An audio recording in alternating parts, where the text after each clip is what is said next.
Hello everyone and welcome to CBL. Welcome to your this week's class of Current Affairs of Science and Technology. So let's have a look at the various issues that we'll be covering this week. So the issues that we'll be covering will include EOS-03, that is Earth Observation Satellite, which is soon to be launched by ISRO. So EOS-03 क्या है and how does an Earth Observation Satellite help us? We'll discuss this in detail. Then we'll talk about the mystery that has been solved by NASA regarding the auroras on the Jupiter.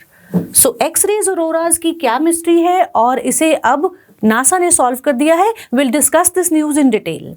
Then we'll talk about Nauka, the Russian module which is being sent to the ISS and has docked with ISS. तो Nauka क्या काम करेगा and how would it help ISS? Right. Then we'll talk about the new material, the bipyrazole material developed by the Indian scientists, which is capable of self-repair. So following any mechanical damage, these materials are able to self-repair themselves. So how are they able to do it and how would they help us? We'll discuss this news. Then we'll talk about the Eutelsat, which is world's first commercial fully reprogrammable satellite that lifts off from French Guiana. So ये satellite Eutelsat क्या है and how is it gonna help us? We'll talk about it. So without wasting much of time, I'll move on to EOS-03, that is Earth Observation Satellite 03, which is programmed to be launched in the coming months by ISRO. So basically this is a geoimaging satellite or Earth Observation Satellite, and last year also ISRO launched EOS-01. और ये सारी earth observation satellite basically क्या है? These are radar imaging satellites. So radar imaging satellites हमें help कैसे करती हैं? They enable us the near real-time monitoring of natural disasters like floods, cyclones, etc. So अगर near earth we talk about earth observation satellites, तो हमें real time में enable करता है to get the images, and it is capable, now it makes us capable of managing our resources likewise. So different resources of water, vegetation condition, forest cover changes, ये सब changes record कर सकते हैं through these earth observation satellites, and it is capable of imaging the whole country 4 to 5 times daily. So 4 to 5 times daily अगर earth ये EOS-03 images send करेगी, सो हमारे different resources, be it vegetation cover, the forest cover और the water bodies, इनकी real time coverage is possible. So this is nothing new actually. So basically अगर हम radar imaging की बात करें, so radar imaging is much better than the optical instruments, क्योंकि radar imaging is not at all affected by the various changes in the weather phenomenon. And side by side they produce high quality images in all conditions and in real times as well. और इससे पहले भी India के पास बहुत सारी अर्थ observation satellites हैं which include Resourcesat 2, Cartosat 1, ओशनसैट 2, मेगाट्रॉपिक्स, जो कि फ्रांस एजेंसी के साथ, फ्रांस स्पेस एजेंसी के साथ हमारी कोलैबोरेशन है. So EOS-03 is again gonna add to these earth observation satellites and would help us monitor our resources in a better way. Right? I move on to the next news which says NASA solves the mystery of Jupiter's X-rays auroras. So ये Jupiter के poles पर पाई जाने वाली auroras, they have puzzled our scientists, our astronauts for a long time. Now combining the data from the Juno mission and ESA's XMM Newton mission, NASA has solved this mystery. So basically auroras हैं क्या? These are shining lights seen in the sky at the poles of Jupiter because of the various ions that crash into Jupiter's atmosphere. So they interact with the magnetic field of Jupiter, and these auroras are produced by this interaction, the interaction of the ions on the poles of Jupiter. So basically auroras are, we are well aware auroras क्या होते हैं. So अब Juno mission के बारे में अगर हम बात करें, Juno mission which was launched in 2011, और basically इसका मकसद था to know the composition and evolution of Jupiter. वहाँ से डाटा कंबाइन करके अब इन ऑरोरास के डिटेल्ड अकाउंट को नासा जो है वो पब्लिश करेगा. It has solved the mystery of these specific auroras. इसके बाद हम बात करते हैं ESA के XMM mission, that is X ray multi mirror mission launched by European Space Agency in 1999. So basically ये मिशन जो था ये पार्ट था होराइजन्स 2000 प्रोग्राम का, एंड टास्क इसका था to perform narrow and broad range spectroscopy on all the interstellar X ray missions. जितने भी एक्सरे मिशंस हैं इन आवर कॉस्मिक वर्ल्ड उन सबको ट्रैक करना एंड इनको x ray along with the optical wavelength इनमें इनकी simultaneously images produce करना, both in the X-ray region as well as the optical region which includes the visible and the ultraviolet rays.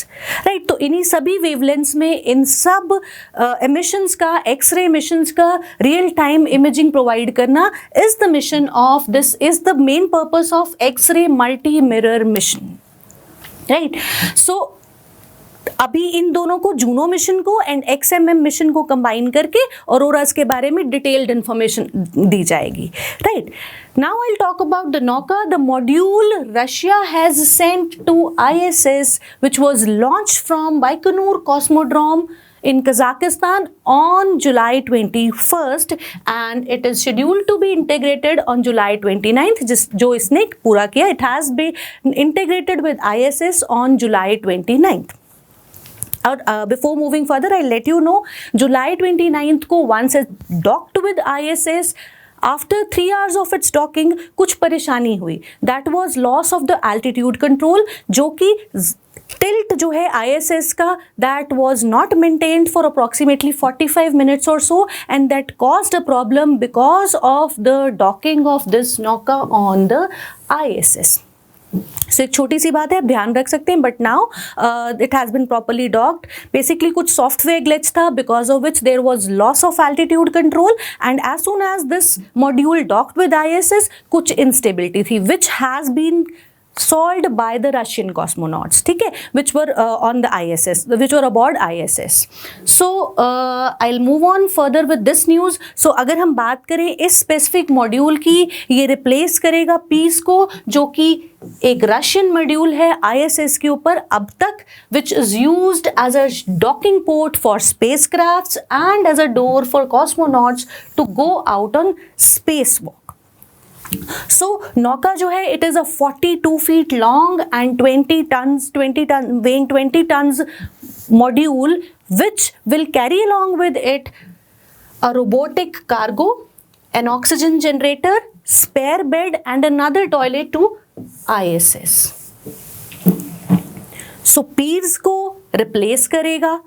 अब ये module काम क्या करेगा? It would act as a docking port and it is actually a gateway, a door through which the cosmonauts go out for space walk. और जैसा मैंने बताया, इसकी डॉकिंग से कुछ परेशानी आई थी, but now it has been cleared. So it is attached to the critical Zvezda module which provides all the space station's life support system. सभी कॉस्मोनॉट्स जो वहाँ रह रहे हैं ISS पे, सो उनकी लाइफ सपोर्टिंग सिस्टम का काम करता है. And this Nauka which is going to replace Pirs would be the new longest serving main research station facility by the Russian space agency to the ISS. Right, so याद रखेंगे, इसका purpose याद रखेंगे. And इसकी docking हुई 29th जुलाई को, जिससे कुछ परेशानियां हुई. Now they have been cleared and this would be used as a major docking port for spacecrafts on ISS. Right, next news says Indian scientists develop materials that self-repair mechanical damages. Now all of us are well aware, जब भी हम कोई electrical gadgets या equipments use करते हैं, because of mechanical damage with time ये टूट जाते हैं या हम इन्हें रिपेयर नहीं करा सकते. सो ऐसे मटेरियल्स अब बनाए जा सकेंगे जहाँ ये मैकेनिकल डैमेजेस ही एक ऐसी प्रॉपर्टी जनरेट करेंगे जहाँ ये मटेरियल्स अपने आप को रिपेयर कर पाएंगे, सेल्फ रिपेयर कर पाएंगे. And this has been developed by the researchers from IISER Kolkata along with the researchers from IIT Kharagpur. And this methodology of self-repair was developed by IISER Kolkata team led by Professor C. Malla Reddy and Professor Nirmalya Ghosh. So scientist के नाम अगर आपको नहीं भी याद रहेंगे, आप याद रखेंगे ये पाइजो इलेक्ट्रिक क्रिस्टल्स हैं जिनकी प्रॉपर्टी है सेल्फ रिपेयरिंग की, और ये self repairing property mechanical damage के बाद डेवलप होती है due to some electrical charges. अभी हम बात करेंगे इस बारे में. So basically the news says the Indian scientist develop materials that are capable of self repairing after mechanical damages. So purpose क्या है, ये दिमाग में क्यों आई चीज़? Daily use devices, as I told you, break down with the time. और अगर हम खास डिवाइसेस की बात करें, स्पेशलाइज्ड, हम अगर स्पेस क्राफ्ट की ही बात करें, तो अगर वहाँ पर कोई इलेक्ट्रिकल डिवाइसेस या मैकेनिकल सेंसर्स ब्रेक डाउन होते हैं, so that is much costly affair. उनका रिपेयर करना, दोबारा उन्हें रिप्लेस करना is a much costly affair. So basically this particular repair technology will help us in designing new chips, new electrical devices जो कि अपने आप को रिपेयर कर पाएंगे, thus reducing the cost and helping us with easy maintenance. So these materials are basically piezoelectric molecular crystals. Piezoelectric molecular crystals जो कि electricity generate करते हैं या चार्जेस जनरेट करते हैं on mechanical damage. Mechanical damage के बाद ये चार्जेस डेवलप होंगे and due to these charges they will be repairing it, they will be self repairing themselves. So अभी बात करेंगे. First of all let's study what are these piezoelectric crystals. These piezoelectric crystals जिन्हें हम बायपायराजोल organic crystals भी कहते हैं, they recombine after a mechanical fracture. और ये कर पाते हैं because of a very special property where at the point of the fracture or the crack they develop partial charges, negative and positive charges. So electricity develop होगी, partial charges develop होंगे on the two ends, and due to the partial charges developed on these broken ends, these opposite charges will attract each other and hence would help in rejoining or repairing themselves. So crack junction पर damaged parts attract करेंगे and they would be autonomously repairing themselves, right? These are piezoelectric crystals or bipyrazole organic crystals. Right?